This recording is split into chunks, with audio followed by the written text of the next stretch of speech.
All right, welcome everybody. Welcome to our live stream. And we're here to talk about will versus willingness. And let me just start us off. We are going to be basing today on "All Is Mind" by Margaret All is Laird. one. All is one. Sorry, All is One by Margaret Laird. Sorry, I had a little bit of a gap there. Anyways, in your own individual being as man, as mind action, conscious identity, lies the cure for your wants and woes, since the wants and woes have no existence in your point of view. And that is directly from All is One, and a quote from Margaret Laird there. Man is always whole, complete, and therefore unaffected, unimpressed, and unchanging. Infinity is individual, ever present, immortal, and eternal, no beginning and no end. Uninterrupted perfection evident as current language. In her introduction to the pamphlet, Mrs. Laird wrote, "From the standpoint of truth, the means to the end are the end coming to view in the language of individual discernment. We are the world we walk through. We tend to forget that each one of us makes his every experience of living, since individual perception is individual reception." Continuing, Mrs. Laird quoted Benjamin Cardoza, "We are to beware of the insularity of mind that perceives in every inroad upon habit a catastrophic revolution." Welcome, Betty. How are you today? Fine, thanks. Excellent. Anything more you want to add as we get started with our live stream on this topic, will versus willingness? Yeah, willingness is paramount. If you're not willing, that is, willing to let go of the old stuff and willing to take a look at the way it is, you're stuck.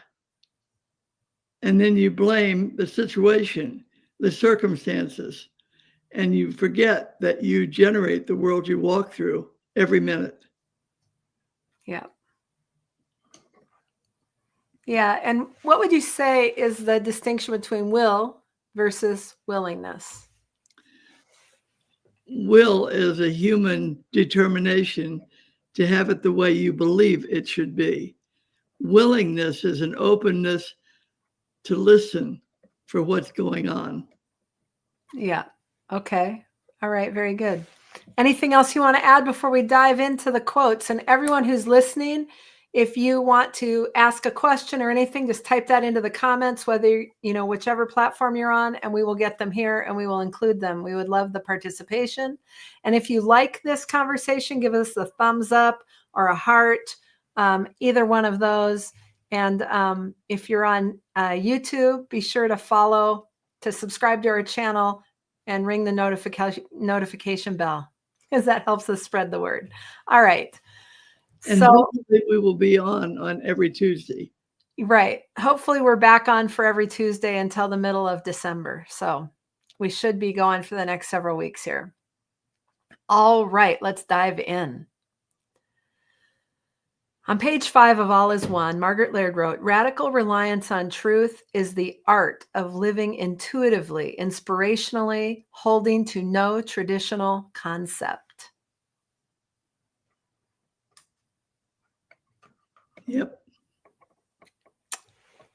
And for more discussion on that, she also said the nature of change is divine, allness seen as existence. Its very presence evidences oneness, infinity, no past, no memory, no exception.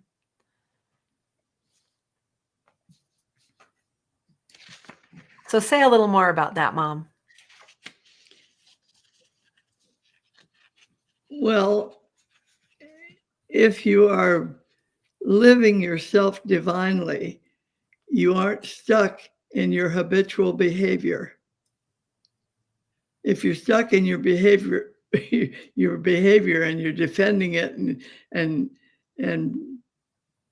persisting it, you can know that you are not aware that you're stuck. You're not consciously being yourself. So when I'm hooked. Yep. and I'm trying to have it look a particular way that I think would be the way it should look. Yep. Then that's the will part, because there's no willingness present because I don't even know I'm stuck. True. Okay. Yeah. All right. So I got to wake up. Would be helpful. There you go. Of course. All right. So in Science and Health, Mary Baker Eddy said it this way on page 176, starting on line 13. When the mechanism of the human mind gives place to the divine mind, selfishness and sin, disease and death will lose their foothold. And the note is something I wrote. Okay. It's not a quote. Which is the mechanism of the human mind is will, what Mrs. Eddy called Earth's stubborn will. Yep. So if we look at when the mechanism of the human mind gives place to the divine mind, selfishness and sin, disease and death will lose their foothold. But as long as you're holding fast to mind or to will, then you've got a stubborn deal going on that is clouding your vision to even seeing the oneness that's present. Yeah, the mechanism of the human mind is the way it looks. And you believing that, you're off the trail of what's fact. Yep. So what there is to do is just be willing to allow it to show up exactly how it shows up. Yeah, and what it tells you, what science says anyway, is that all is infinite mind. Mm-hmm. So if I can allow it to look however it looks, I give up my opinion that it's this way or that way or some other way, that I like it or I don't like it, that I want it or I don't want it. Right. You just leave all that alone. If all is infinite mind, what's occurring is divinely perfect. Right. And we walk on. We don't spend time fussing over it, trying to fix it, trying to change it, trying to improve it, or trying to deny it. All of that has you stuck on that level of stubborn will. So the willingness to have it be all is infinite mind. And Margaret used to say, I don't know why it looks that way, but on we go. Right. Didn't she say, I don't know why it looks that way, but let's be scientists after all? Could be. Yeah. Okay. I mean, I'm sure she said it many ways. I'm just. Yeah. All right. Well, very good then. And then in Mind is the Athlete on page 139, you wrote this: appearances of any kind indicate the presence of reality, consciousness. Yep. So there's nothing to take issue with. Although, as human beings, we always will take issue with whatever, won't we? Well, all is infinite mind doesn't mean except that. Right. All is infinite mind means all. Right. But that doesn't look like God present. Who says? Right. Who says? Is that my stubborn will, or am I willing to say all is infinite mind? Mm-hmm. And this is the best view I've got. Margaret used to say, pay attention to your seeing, because the one that makes it the way you say it is sitting right there looking at it. Right. And blaming it on something else. Yeah. With the firm opinion that it really is just right out there, hindering my happiness, my joy, my affluence. Right. Right. You know, we've got all that stuff going on. You have to leave it alone. Yeah. I don't know why it looks this way. And sometimes Margaret used to say, the hell with it. Right. There's infinite mind. And this is the way it looks to me right now. Right. Okay, that doesn't remove it from being reality present. Right. It does alert me that my opinion is running over, not allowing that all is infinite mind could look any old way it wants to look. Right. And it has a salutary effect if I leave it alone. Right. Because if it isn't helpful to me, it will disappear. Right. As long as I fuss with it, it'll stay right there. It'll persist. Yep. So if anything is unpleasant or unfulfilling or uncertain, chaotic, et cetera, I want to leave it alone. I want to say, wait a minute, it's just one thing going on. It's all divine mind, perfect, whole, complete right now, Yeah. regardless of how it looks, because there's nothing else going on if all is infinite mind. Yep. So I have to be willing to let it alone. Oh, okay. On we go. Keep walking on. As long as you're in action, you're in business. Okay. All right. So it's always human footsteps. Just looking. You're always going to be moving. Yeah. Right. Okay. All right. And then also it's universal mind, the only way it can be seen individually each moment. That's right. So that's that infinite individuality. We can only see it the way we see it. That's right. And we're seeing it because we're communicating with ourselves. Yeah. The language world around us is telling us what we're being. Right. If I'm being miserable, guess where the origin of that is?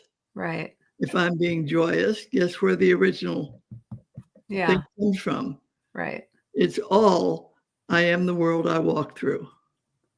Yep. Okay. All right. So then moving on, and All is One on page 7, Margaret Laird wrote, the spiritual genius who discovers a cure for disease does not discover it because he consciously knows there is no disease. Yeah, and then go ahead and read the note. He discovers it because there is no disease, and that fact exists subconsciously. Yeah, you don't discover it because you know that there's no disease. You discover it because there is no disease. So the spiritual genius who discovers a cure for disease doesn't discover it because he consciously knows there is no disease. He discovers it because there is no disease, and that fact exists subconsciously as the cure showing up. That's what that looks like then. No, it's the only thing showing up. It isn't a cure because there's nothing wrong. Right. So it looks like he discovers it because there is no disease, period. There's nothing to cure. There never has been. Right. But there is a cure that he developed. So whether you call it, or it appears like there's a discovery. You're getting me into the realm of germs don't exist, Mom. Well, they don't. I know. I know. It's hard to drag you into that world here. It is because here it is. It looks and appears as though there's a cure. To whom? Just like COVID. Now we got a vaccine, right? We got a vaccine for COVID. So it looks like that's it. And that's the way it appears on the human belief level. And that's the language of no vaccine. That's what I'm saying. That's what I'm trying to say. Okay. So is that all right? It's the language showing up. Yep. To identify that there is no disease. Yep. Got it. Okay. See, that's all I was trying to get at. I know. All right. Take a deep breath. All right. Here we go. All right. In Science and Health on page 490, starting on line 8, Mary Baker Eddy wrote it this way. Will, blind, stubborn, and headlong, cooperates with appetite and passion. From this cooperation arises evil. I wanted to say from this cooperation arises weight. If it cooperates with appetite and passion. You think appetite has to do with eating cookies? I'm just kidding. That's what came up for me when I was reading it. So it cooperates with appetite and passion, and from this cooperation arises evil. How can evil even exist? Read the note. I knew there was a catch. From this also comes the powerlessness, since all power belongs to God, good. Yep. So so I'm going to go back to this. So will, blind, stubborn, and headlong. And I get that's the characteristic of will. And we're distinguishing will versus willingness. Yep. And they're very distinct. And if those of you watching don't get that, put a comment in the comment box, because it's huge. If you get this, you've literally got the keys of the kingdom. So will, blind, stubborn, and headlong, cooperates with appetite and passion. From this cooperation arises evil, also known as weight gain. So what I'm saying is, I can see what your present but what's, is. I know. What's that? So how could it even say from this cooperation arises evil? Evil doesn't exist. No, but will, blind, stubborn, and headlong, that's the way it looks. It looks like what we call evil. It looks like all the bad stuff that goes on. Oh, I can't pay my bills. Oh my goodness, I don't feel good. Oh, I can't go to work today. Oh my, how will I ever survive? Yeah. Oh crap, what's the government doing now? Or what might it do in a few months? And since government is self-government, what am I doing to myself? Exactly. All right. Okay. And from this also comes the powerlessness, since all power belongs to God or good. So from the view of will, blind, stubborn, and headlong also is powerless. Powerlessness. And that's what, and so then you have more will, you try and force something, you try and make it look the way you want it to look, and it's all just futile. Talk about stubborn will. Yeah, that's what I'm saying. That's the picture, right? And that really is powerless. Yep. So you might as well give it up. Right. All right. And in Mind is the Athlete on page 139, you wrote identity seen conceptually as language is always sourced by the causative spiritual fact of individual being, namely reality, consciousness. Yep. Anything more you want to say about that? You wouldn't have any language if reality weren't present. Right. So it's always language that shows you how you're seeing reality. Well, if reality weren't present, I wouldn't be present. Well, that's true. Or maybe if reality wasn't present, the look of me wouldn't be present. It's like the little boy who said he knew that God was there because he was there. Right. Right. There's nothing else going on but my own being. It just happens that my own being, looking like Betty, is not all that's there. Right. There's a reality present that's whole and perfect and complete with nothing missing. Right. The minute I show up. Yeah. And I'm showing up to myself because I am the world I walk through. Right. So I can't blame anything external. It looks like it's out there, but that isn't the way it is. It's just the way it looks. Right. The way it is Betty being herself being. Reality present the best way she can see it at the moment. Right.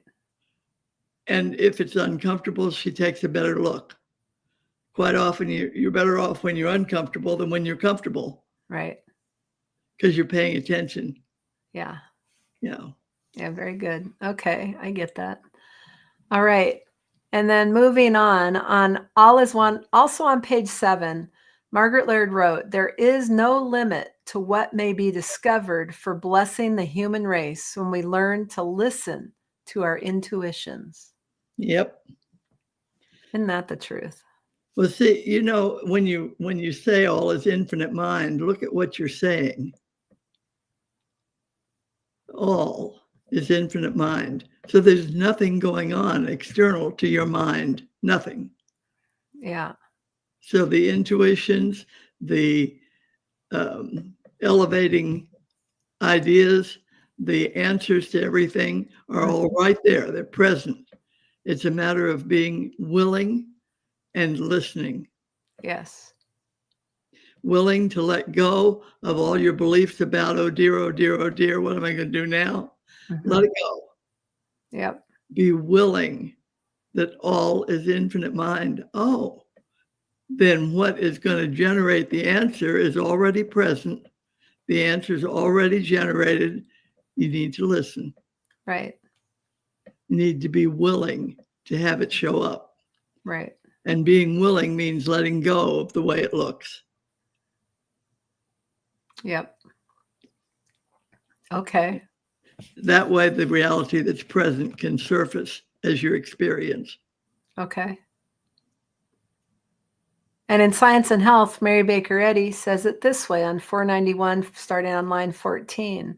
Mortals can lay off morality and find the indissoluble spiritual link which establishes man forever in the divine likeness. Yep. And that's just a part of that sentence. It was real long. I just thought that was the idea we wanted. So mortals can lay off morality and find the indissoluble link, spiritual link. So the fact is that if we can, that's basically saying, let go of your judgment. You know, the thing that is occurs to me anyway, is when it says mortals can lay off mortality. No, it's morality. And find the link. That is saying it may look like it's Betty, but being is what's present that recognizes the fact of being. Right. Being itself being is all is infinite mind. Right. Because that is the spiritual link. That is the cause. That's right. What it is. So, but is the, when I say, when we look at mortals can lay off morality, is it similar to saying, let go of your judgments? Yes, of course. Let go of your judgments, your opinions, and all that morality stuff. Yeah. So let all that go. That's all language. And be present to the spiritual source. You know, the reality. Everything that you see, hear, feel, taste, touch. That's right. And this is what it looks like. Yep. Which establishes man forever in the divine likeness. Yep. And that frees it all up. Yep. Okay. All right. Mortal mind is the worst foe of the body, while divine mind is its best friend. Did you know that was in Science and Health? No, mortal mind is the worst foe of the body. I'm thinking mortal mind doesn't exist. That's right. Neither does. How can it be a worst foe of the body? Because there isn't any body. Oh. So we can call them whatever we want then. You have fun. If there's no body and there's no worst foe and there's no mortal mind, then it's all made up. Well, language is a point of view, you realize. Right. It's not a thing.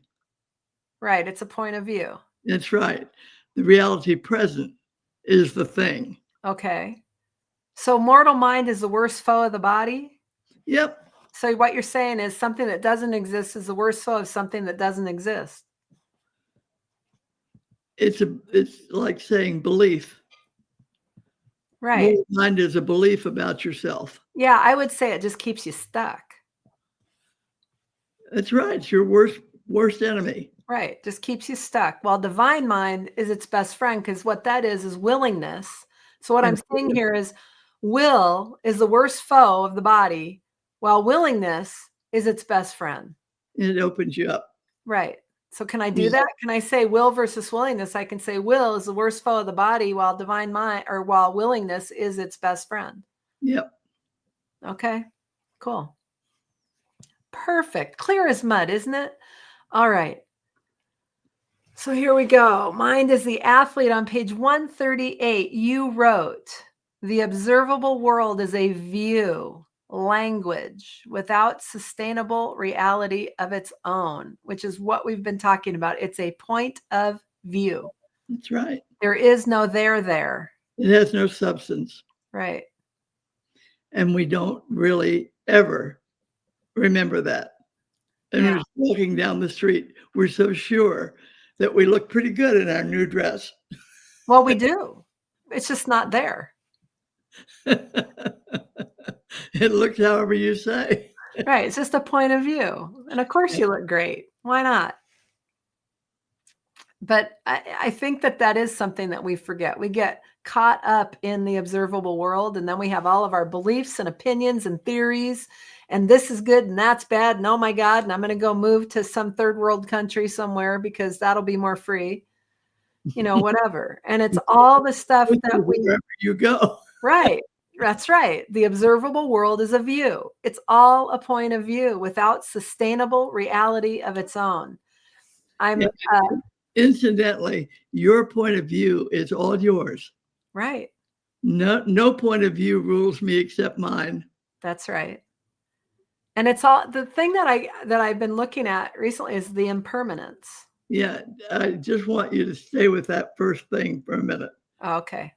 I'm not in trouble because somebody I don't like has come around to monopolize some of my time or Right. my attention or Right. make me unhappy or not, whatever, Right. whatever. That's my point of view. It is not a fact of being. Right. And it does not have to make me miserable unless I let it. Exactly. Unless I promote it, unless I indulge it, et cetera, et cetera, et cetera. Correct. Okay. I totally get that. Like it's all, and then there's all there is to do when I notice that is to be willing to let that be and be willing. Well, be willing to see that it's language with no substance. So Right. I'm free as a breeze. Right. I'm not burdened with whatever that was, Right. or whatever I believed it was. Without sustainable reality of its own. That's right. Yeah. It will solve whatever needs solving.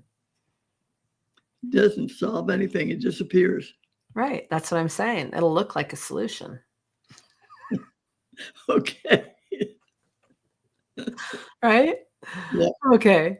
Is there any comments, anything else anyone wants to add? Anything you want to end with, leave people with thinking about between now and next week?